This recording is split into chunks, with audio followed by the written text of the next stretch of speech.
Howdy, my name's Dennis Stoltzfus, and with my wife Alicia and our 8 kids and team of about a half a dozen employees, we are Full Circle Farm. And we're going to record today sort of a virtual tour, but the first gig here I want to talk about our mission and purpose and what we do. Our mission here at Full Circle Farm, or our goal, our joy every day, is to seek to produce the most nutrient-dense foods possible. So, for example, food in the store is least cost production. A bunch of farmers compete with each other to produce things for the least cost, and then they present it to the store, like say Publix, for example, or Winn-Dixie, and those stores buy it, and they want to buy it for the cheapest price possible so they can mark it up and sell it and make a profit. The way we contrast with that is we produce the food and we deliver it to the people. Our food is bought by individuals, families. So our goal is to not be Walmart or Kmart or any other big box store that's producing tons of commodity product. Our goal is to produce the most nutrient-dense foods possible. So for example, a gallon of milk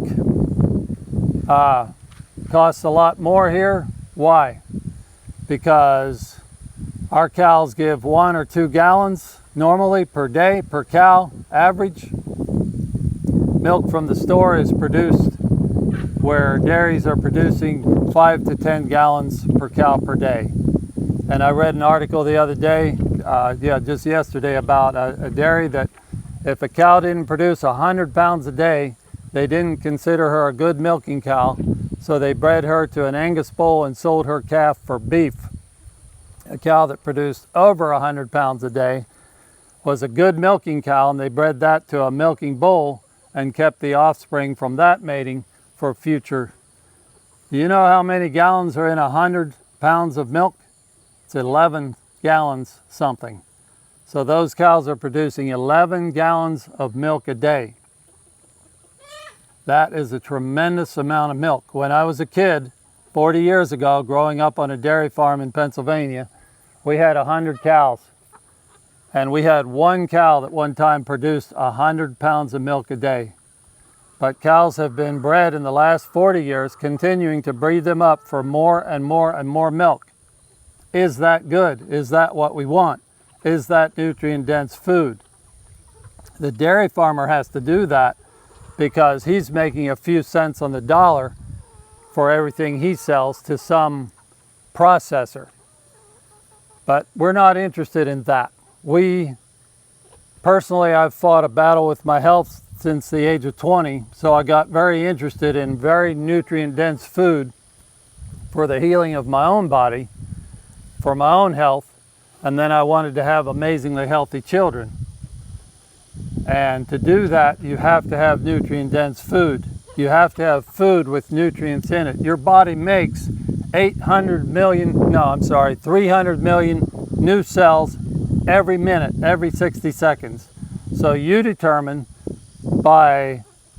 if you look at your plate of food that you're about to consume, you determine if it's going to build healthy cells, medium, or weak. You're making that many new cells, and the food that you put in your body will determine if they are healthy, medium, or weak. So our goal here is to produce nutrient-dense foods so your body can heal itself and regenerate new healthy cells. For example, your skin is made new every 30 days, if given the nutrients to do so. Your liver remakes itself every 6 to 8 weeks. Your bones about every 1 year. So that depends on, what kind of food that you're consuming. Are you eating the food that it takes to build super healthy cells? That's our goal, is to produce that kind of food. We practice rotational grazing. We are actually building organic matter on our farm. When we got to this farm just over 20 years ago. We had a 0.5% organic matter in the soil. We now have soil tests showing our good soil is 3%. So we have a 6-fold increase in organic matter. Now, what does that mean to you and how does it work? Organic matter is the sponge that holds the rain when it rains. It's the sponge in the top 10 inches of soil that holds that rain. If it's not held, it either runs off or it soaks right through. In our Florida sand here, a lot of the rain can go right through. And what does it take with it when it goes through? It takes the nutrients right out of the soil into the groundwater, into the aquifer. And that does not produce the most nutrient-dense food. You can't, if a cow is eating poor grass, she cannot produce super nutrient density milk. So we practice rotational grazing, and that takes CO2 right out of the atmosphere and sequesters it as carbon in the soil, in the top 10 inches of soil. That's building a sponge to catch and hold the rain that we get, and without running through, without losing our nutrients into the groundwater, we hold it there. We produce nutrient-dense grass. Healthy grass equals healthy cows, and that produces healthy meat and milk. So that's our goal. Our cow life expectancy is 10 to 15 years. Average life of a dairy cow in a commercial dairy today is 3.5 to 4 years, depending on which study you want to follow. So our goal is to, through rotational grazing, feed our cows young, fast-growing grass so they can get that virulent adolescent stage grass. We don't want baby grass. We don't want nursing home grass that's 3-4 foot tall. We want the young adolescent grass going into our cows that feeds them, nourishes them, and helps them give good, rich, nutrient-dense milk. We do not feed grain to our cows. Our niche is 100% grass-fed. We feed only grass summer and winter. We do not feed grain at any time on Full Circle Farm to an herbivore, to a dairy cow. That demands that we become excellent grazers. We manage the grass and we learn how to do it better every year. But when you don't feed grain, you have to become a very excellent grazer. You have to know what you're doing with managing that grass, keeping it young, keep making it healthy, producing good grass, giving that to the cows every day.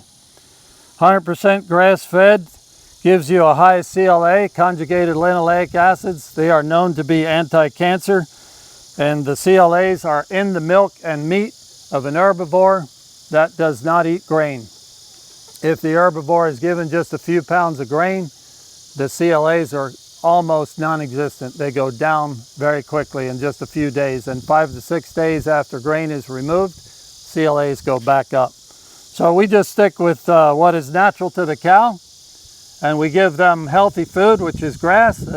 Cows are herbivores, they're made to eat grass, and so we stick with that. A commercial dairy gives them 50 pounds of grain a day.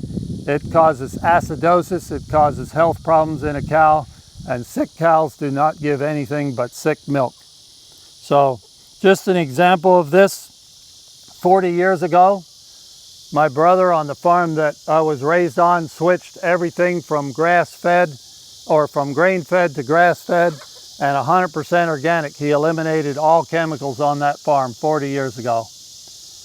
And his vet bill, the first year, his expense of having the veterinarian out to the farm to treat cows went from $10,000 a year to $1,000 in the first year. Today, he's milking 200 cows instead of 100, and his vet bill is $100 2 to 3 years. There's many years he doesn't ever call a vet. Cows are super healthy, and cows do amazingly good things. They are super healthy when fed just grass, because that is the natural diet to the cow. That is what's healthy for them. Also, 100 years ago in this country, we had 1 in 200 people alive get cancer. Today we have every other person alive today will be touched by cancer before they die. So what happened? The grass was removed from the cow's diet. The cow is fed grain, and there's studies that show, you can Google this, there's a lot of studies that show that the CLAs are not there and other things are not there in the milk and meat of these animals that eat grain versus grass. I'll give you one more example real quick. Creatine is an amino acid that the bodybuilders use to build muscles. The really in thing right now is muscles right here on a man. And they use that creatine to build muscles. Creatine is up to 10 times higher on a grass-fed herbivore than a grain-fed one. So these nutrients are there if the animals are raised properly. Nutrient-dense food can be produced, but not at 10 gallons a day per cow. You get 1 or 2 gallons, and that's a really nice nutrient-dense milk. You need to drink less of that kind of milk than you do of the other. Some people say, well, your milk is too expensive. I know it is very expensive. I know that producing it this way is very expensive. Giving cows kelp, all the kelp they want to eat, is very expensive. Yes, when we started doing this, kelp was $22 a bag, 50-pound bag. Now it's $78 a bag per 50 pounds. So yes, it's expensive. Producing food this way is pricey, but you will drink less milk to satisfy, to satiate, to be full. And that's another thing. Americans are eating a lot of food today, getting fat, but they're not nourishing their cells. So we believe there's just a ton of advantages to eating real nutrient-dense food. So that's our goal here at Full Circle Farm. We're going to close out this segment, and we'll go to the cows, and then we'll go to the pigs. We'll sort of give you a virtual tour of Full Circle Farm and introduce you to the animals and the environment that they live in. So bye for now.